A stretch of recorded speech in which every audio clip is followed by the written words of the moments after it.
On 1st November 2022, the General Secretary of the Federation of Khasi, Jaintia and Garo People, the Fkjgp, Eldie Lyngdoh, was summoned to the Sardar Police Station in Shillong, where several cases were booked against him with regards to the violence that had erupted from the rally organized by the Fkjgp on the 28th of October.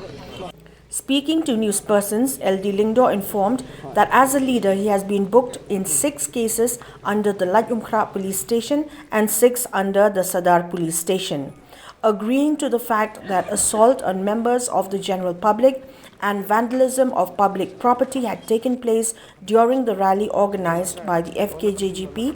Eldie Lyngdoh felt that as a leader, he should responsibly accept the charges made against him and the organization and is ready to comply with the administration as far as further investigation into the matter is concerned. At the same time, the General Secretary of the Fkjgp informed that the organization is doing its best to cooperate with the police in finding out the names of individuals involved in the assault cases during the rally. Yung penpoi ka Eldie City, kani ka notice, lembaga Sardar Police Station gawai, bat ka Lyngdoh PS gawai. Hagini kay jingkat hajar nga, alap latap kia sapo Lyngdoh, lapengat Eldie Lyngdoh, bat kumju ane po Sardar. Kajingkat iru kada ka jingat rally tos ni, ya jingkeli, ya jingmi dan kumar, bat kumno klami, bat kumta terter.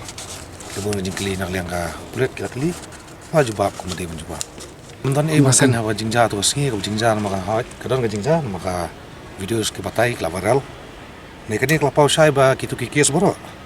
Kebaja lah type ngi kinong lam. Dekini kiba nriutli kanon kel ai pola imkra. Kebaja kita than stai. Bat nriutli hang ne posda position kebaja hagini kita hang bahang sudar. Tiba kumunong lam kelapa ngat ngai kili kendon. Ke kumunong lam ngadapan priang kata. Ini sampai ke ipat menang ya cepat nama basau trik tu nam khat yang ne kabede ipat dia jong kani Sardar Police Station kini kendon pilawan sim bagi mobile jong pi lawan IP ne pilawan pek kadang ke US 341 324 353 505 506 34 ini kendon ke pengatnya nampol lemkra Malaysia singa naban wan yang dia sandut lima kendon ke pengatkan yang Sardar Police Station Kajing ya rally ngamla banlan kladon kajingja kajing syak takti kat no kat tu kat ni gibreo ne kani kam dei bangile nak lang Fkjgp intensely kaja kumno kaja klas suja sendat batla pipet sai petu adu banakut karli lada ka Fkjgp kami atau singi ban create kalon order kat tu pak ba yumi 3000 klas ka 4000 ngot latat julai tijan maka Fkjgp kada intensely mod on lawai kajing lang kala kajingja ulakam ma ulakam he arsa kata ada ke ba ngala menang ipi kai ke wajan tu ngamla belan ni kede jingja ba kam bom sim poi berkat kadon